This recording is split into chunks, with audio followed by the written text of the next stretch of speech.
Hit it.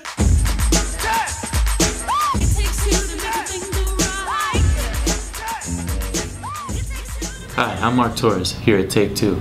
Today's segment, Struggling to be a Dad. I'm here today with Colin Kelly. Welcome, Colin. Let's see. Colin, today we're going to talk about the issue surrounding child custody as well as how they relate to non-custodial parents such as yourself. Colin, could you tell us a little bit about yourself? Well, Mark, I'm 25 years old. I have a 5-year-old son and a 2-year-old daughter. I'm a prior service vet, and I just recently moved from Massachusetts to Chicago, where I was employed working as a government contractor. Is it true you had no say when your ex moved out of state with your children and that you had to move to Chicago from Massachusetts to be allowed to see them? Yes, I was basically stuck between a rock and a hard place after my children were taken by their mother back here to Illinois. The only way that I would have been able to spend any kind of, or so much as be involved with them, is if I left and came back so I could set up any kind of visitation and custody. We're fighting for fair visitation time. What would be fair visitation time to you? 50-50 between both parents. Both of them are supposed to be actively involved, just the same amount as if they were still living under the same roof.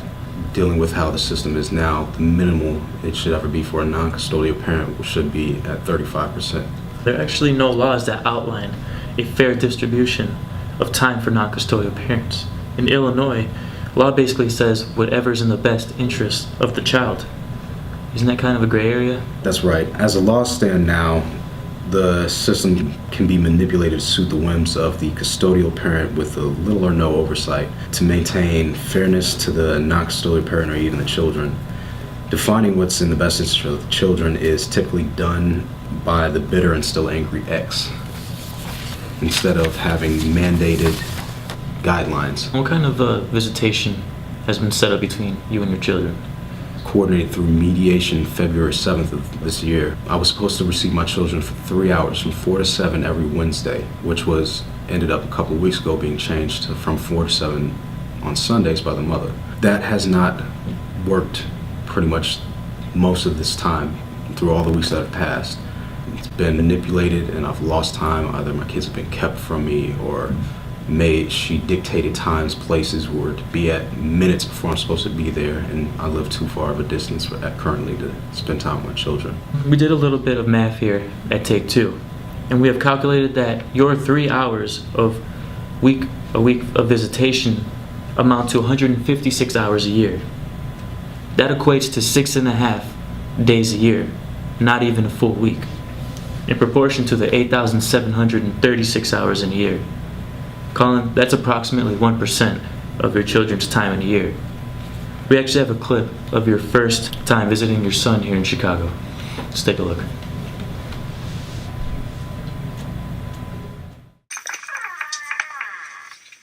What do you want? You know what I want, Charity. I'm here to pick up my son.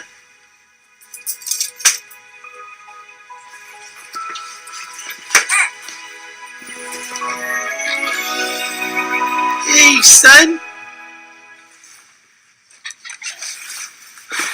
All right, I'm out. I'll be back next week to pick him up again.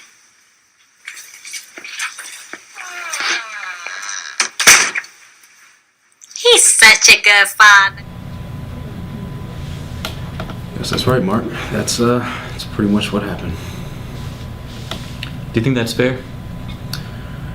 No. And what is fair? Active initiatives by certain parental rights groups for causing change through the Illinois legislature. So it's been an ongoing battle, but I just want to be there for my kids. There's a current law that mandates the resolution of court cases involving child custody issues be made within 18 months. Custody battles can be lengthy and expensive, and there's still no guarantee outcome that you'll even be allowed involvement in your child's life. How long do you expect to fight? It doesn't matter how long, as my children, when they grow up, know that I did the best I could for them in order to be there for them, and I can show them by the time that they're old enough that I did what I could. I also want change to happen. Hopefully I can do something to change for when they're grown and they have children. Very heartwarming. Tell us what you have experienced in the last 12 months? I have lost significant time. I've lost upwards of $20,000 so far just in legal fees alone. I've struggled to gain information, just as far as the simplest piece of information from what's going on with my children, to find out from ER appointments, urgent care clinic appointments, doctor's appointments, from their pediatrician, so I can actually be informed and kept up to date on what's been occurring with my children. I've had to struggle with every aspect of trying to be what I'm supposed to be, which is a parent, which is my God-given right. Colin, I can only imagine how much difficulty and impact this has had on your finances and on you emotionally. Not to mention the impact it may or has already had on your children. Is there anything you'd like to leave us with here today at Take Two? To most people and to even politicians, this is not a very big issue. It's not popular in many aspects, but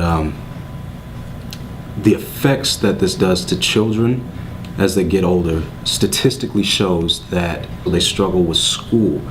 There's higher statistics for children succumbing to drugs, alcohol, and other addictions, and to include outside gang activity.